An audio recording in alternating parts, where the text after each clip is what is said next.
Sheikh Ameer Al-Darzi and Isha Mehra looked like the perfect couple, a royal groom from Dubai and a radiant Indian bride whose wedding captivated two nations. But beneath the gold, luxury, and glamour of their fairy tale marriage, something sinister was waiting to surface. Within a week of saying, "I do," the dream turned into horror on a private island where no one could hear Isha's screams. What began as love ended in blood, and the world would soon discover the dark truth hidden behind the Al-Darzi name. The royal wedding of Sheikh Ameer Al-Darzi and Isha Mehra was more than just a celebration. It was an international spectacle.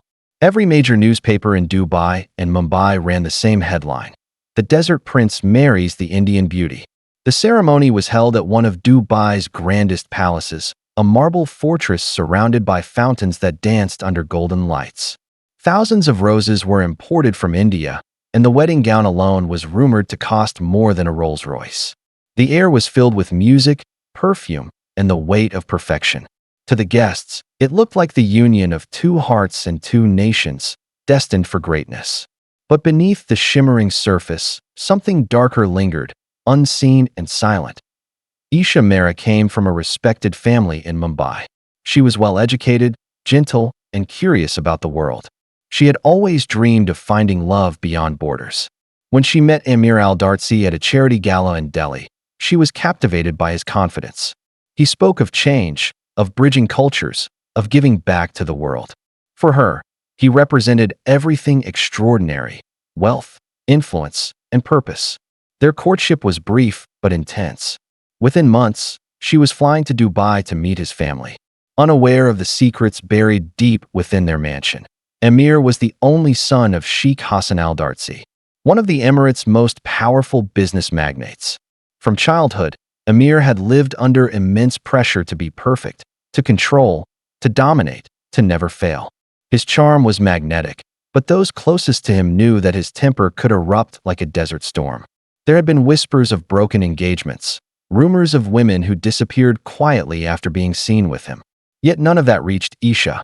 The Al-Darzi name was too influential for scandal to survive for long. On their wedding day, Isha walked through the palace halls in a golden lehenga that shimmered under the chandelier lights. Every step she took was captured by cameras, every smile analyzed by the media. She seemed radiant, glowing with hope. Ameer stood beside her, tall and composed, a prince in every sense.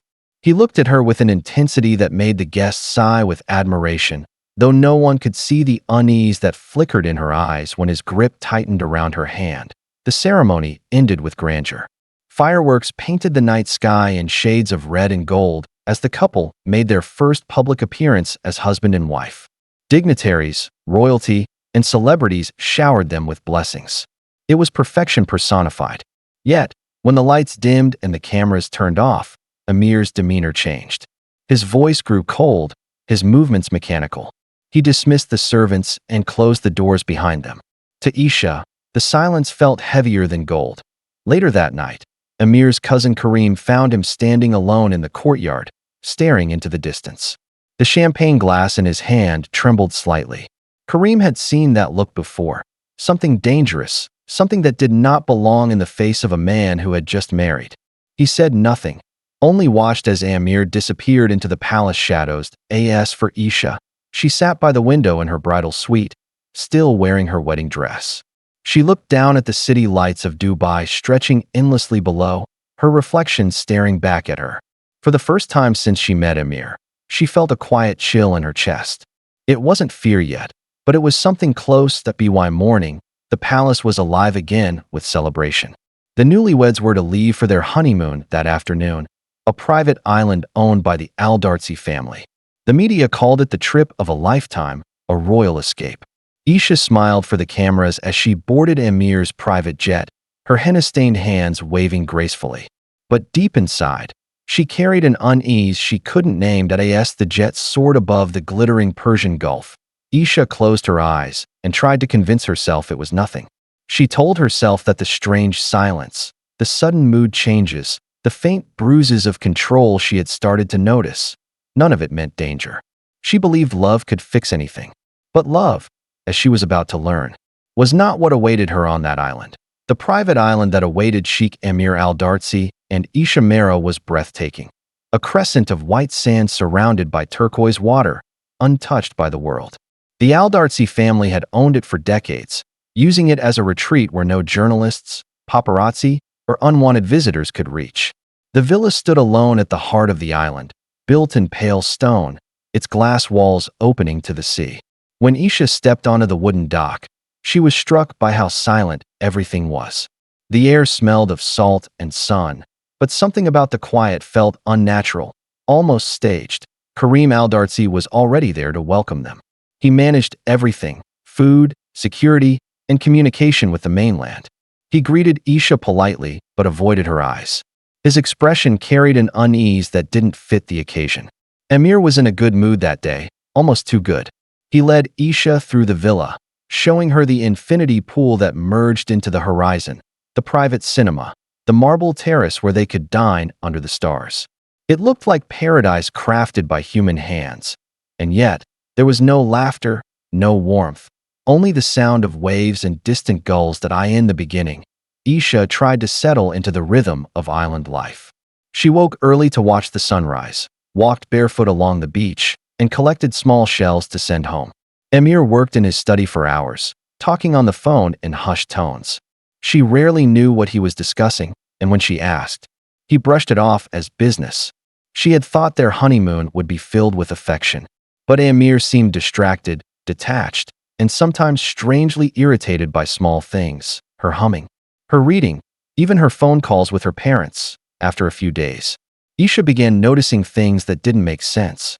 She found a locked drawer in Amir's study filled with files marked in Arabic, each labeled with dates and women's names she didn't recognize. Late at night, she heard him speaking to someone on the phone in a tone filled with anger. When she tried to listen, he shut the door sharply. The staff, she realized, were gone.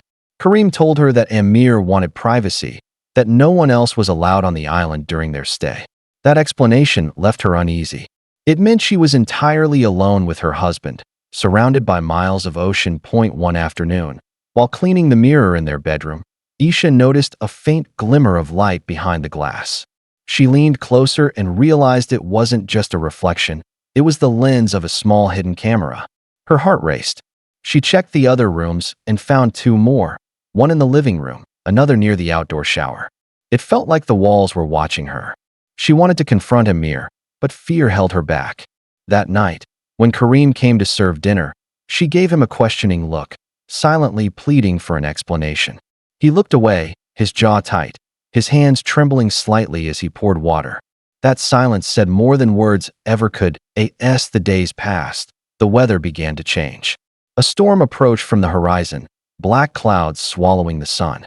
The ocean turned rough, and the wind howled through the palm trees. The power flickered on and off until the villa was plunged into darkness. Isha heard shouting from Amir's study, the crash of glass, the sound of furniture being thrown. When she approached the door, she heard him muttering angrily to himself, as if arguing with someone who wasn't there. By the time the storm subsided, the island was a mess. Broken glass lay on the floor, and Amir's hand was bleeding. He dismissed it as nothing, but his eyes had changed. They were colder, distant, the eyes of a man no longer pretending. That night, Isha couldn't sleep. She sat by the window, listening to the wind fade into silence. The island that had once looked like paradise now felt like a golden cage. Every shadow seemed alive, every sound a warning. The next morning, Amir was calm again, almost too calm. He brought her breakfast, smiled, and spoke of taking a boat ride to another part of the island. But something inside her whispered not to go. She didn't know it yet, but her instincts were right. This island wasn't meant for romance. It was a stage for something far more sinister, something that had already begun the moment she stepped foot on its perfect, empty shore. 2 days after the storm, a distress call reached Dubai authorities. Karim Al-Darzi's trembling voice reported that Isha Mehra, the new bride of Sheikh Ameer Al-Darzi, had gone missing on the private island. His words were broken and scattered, claiming that she had wandered near the cliffs after sunset and never returned. Within hours, the call made its way to the Dubai police headquarters, where Detective Omar Fayed, a seasoned investigator known for his precision, was assigned to the case. What was initially presented as a tragic accident began to unfold into something far more unsettling. When Detective Omar arrived on the island, the scene was eerily calm. The sun shone brightly, waves rolled gently, and the villa stood untouched as though nothing had happened. Ameer greeted him at the dock, dressed in a white shirt, his eyes hidden behind dark glasses. His voice was steady, his story rehearsed. He claimed that Isha had been feeling restless and wanted to take a walk along the coastline before dinner. When she didn't return, he had searched the island all night. Karim confirmed the same story, though his tone lacked conviction. Omar began his inspection immediately. Isha's clothes were neatly folded in her closet, her jewelry laid out on the dresser, her phone and passport locked inside a drawer. It didn't look like the belongings of someone planning to leave or someone who had vanished by accident. The bed was made perfectly, and the villa was spotless, too spotless for a place recently shaken by tragedy. What caught Omar's attention most was the faint metallic scent near the staircase, subtle, but unmistakable. Blood.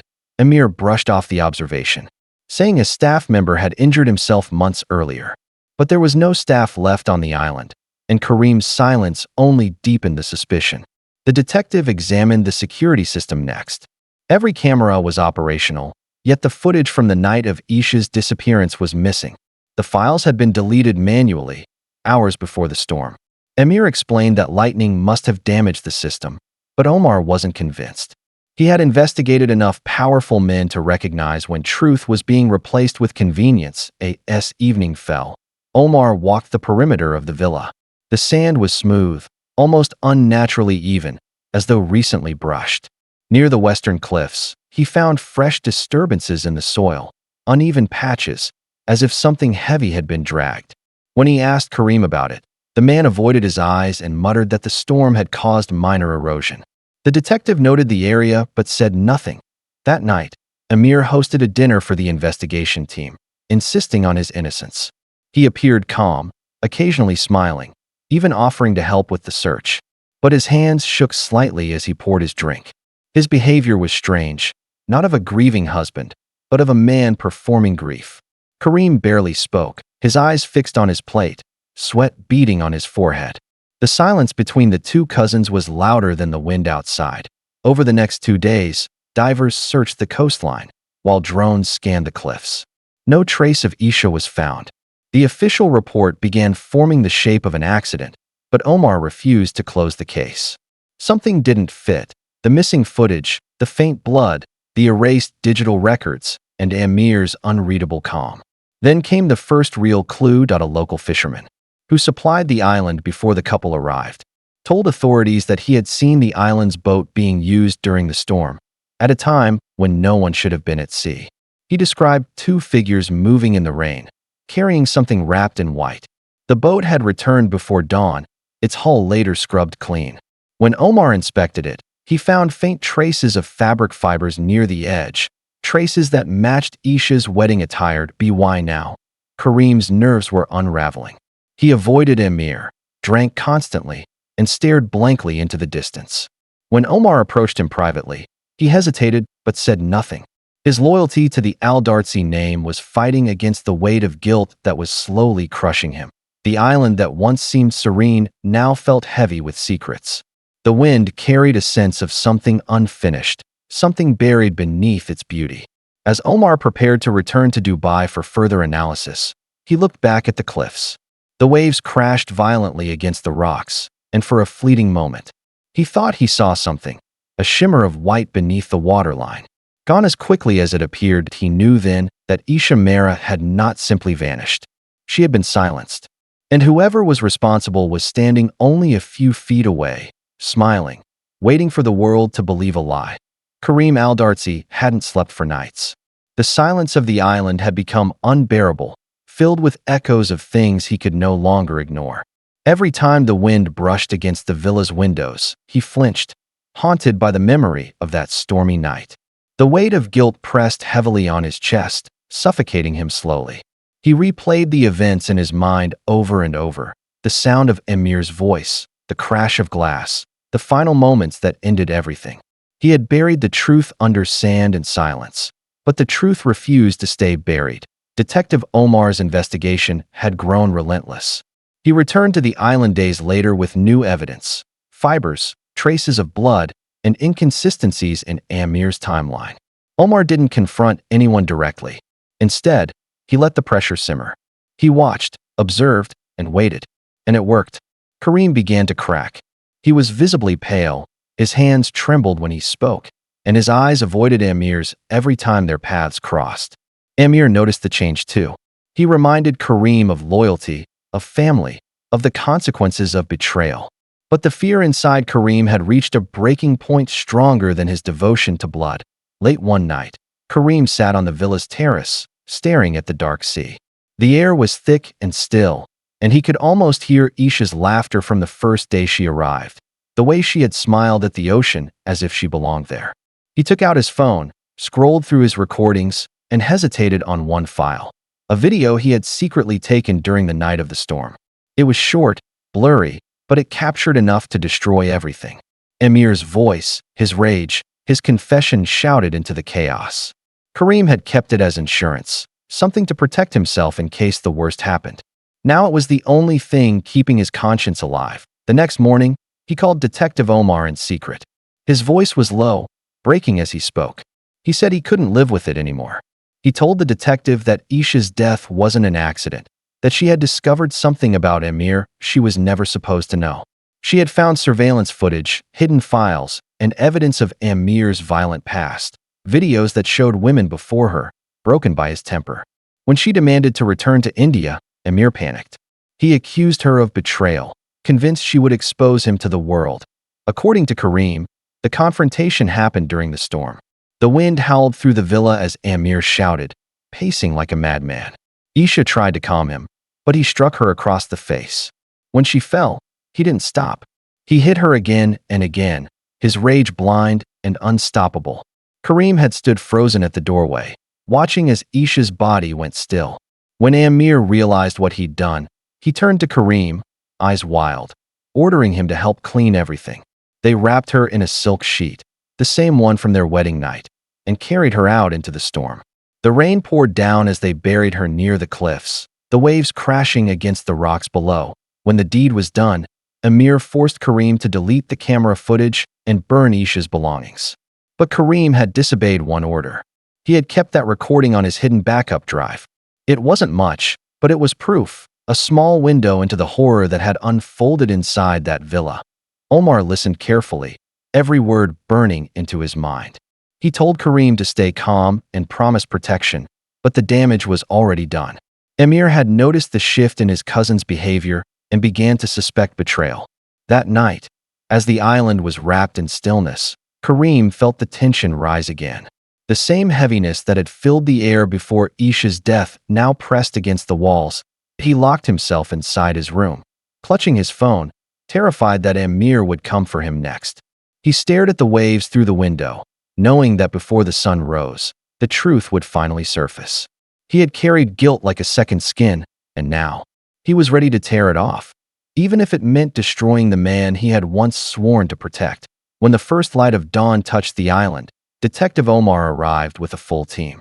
Kareem met them at the dock, pale and shaking, holding his phone as if it were the only thing keeping him alive. He handed it over without a word. The recording was played on-site, the sound of thunder and rain mixing with Ameer's furious voice. There was no denying it anymore. The storm had ended that night, but its echoes were about to tear everything apart. Detective Omar Fayed stood on the edge of the cliff, the early morning wind whipping through his coat. Below him, waves crashed violently against the rocks, as if nature itself was trying to reveal what had been hidden beneath its surface. The excavation team worked silently behind him, their shovels cutting through the wet sand. It didn't take long before one of them called out. Something white had emerged, a corner of silk, soaked and torn. The digging grew faster, more frantic, until the outline of a human body came into view. Wrapped in what was once a beautiful bridal sheet lay the remains of Isha Mehra. Her wedding bangles still clung to her wrist, faintly glinting in the sunlight. The dream that had begun in gold and celebration had ended in the cold grip of the earth. Forensic experts moved carefully, documenting every detail. The autopsy later confirmed what Omar already suspected. Isha had died from multiple blunt force injuries and strangulation. Her death was not an accident, not a fall, but a deliberate act of rage. The evidence Kareem had provided, the video recording from that night, was undeniable. The storm, the shouting, the sounds of struggle, and Ameer's voice trembling with fury, all painted a chilling picture of what had happened on that island. When confronted, Ameer denied everything. He claimed Kareem had doctored the footage, that jealousy and greed had driven his cousin to betray him. His composure, however, began to crumble the moment Omar presented the physical evidence. The matching fibers from Isha's clothing found on the villa's floor, the deleted surveillance data recovered by the cyber team, and the traces of Isha's DNA beneath Ameer's fingernails. There was no longer any room for lies. The man who had once stood as a symbol of elegance and control now sat hunched in silence, his hands trembling, his eyes dark and distant. The arrest of Sheikh Ameer Al-Darzi sent shockwaves across Dubai. The news broke instantly, spreading from local headlines to international outlets. Cameras gathered outside the police headquarters as the son of one of the most powerful families in the Emirates was brought in, his face hidden behind dark glasses, his once proud stride replaced by defeat. The Al-Darzi family pulled every string they could to suppress the scandal, offering settlements, demanding silence, and using influence to delay proceedings. But the evidence was too strong, the story too large to bury. For once, wealth could not buy innocence. In court, the truth played out in haunting detail. Kareem testified, his voice breaking as he described the night of the storm. He spoke of Isha's fear, of Ameer's uncontrollable rage, and of the silence that followed after she stopped moving. The courtroom fell still as the video played, every word echoing through the chamber. Ameer's defense crumbled under the weight of his own voice. After weeks of proceedings, the verdict came, guilty of murder in the first degree. Ameer was sentenced to life imprisonment in a high-security facility outside Dubai. Kareem received a reduced sentence for his cooperation.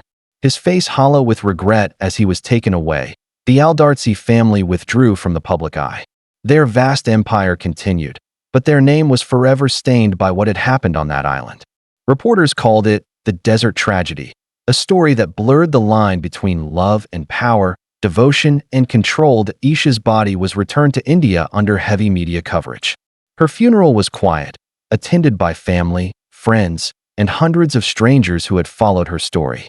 As her coffin was lowered into the ground, white flowers covered the grave, a small photograph of her smiling face placed at the headstone. Nadia Rahman, her best friend, stood in silence, knowing that the girl, who once dreamed of a life filled with love, had become the face of a nightmare that the world would never forget. Detective Omar watched the story fade from the headlines over the following months, replaced by newer scandals. But he never forgot the island, nor the quiet sadness in Isha's last photographs. Sometimes he would replay the video evidence in his mind, the laughter at the wedding, the silence in the villa, the storm that ended everything. The island itself was abandoned.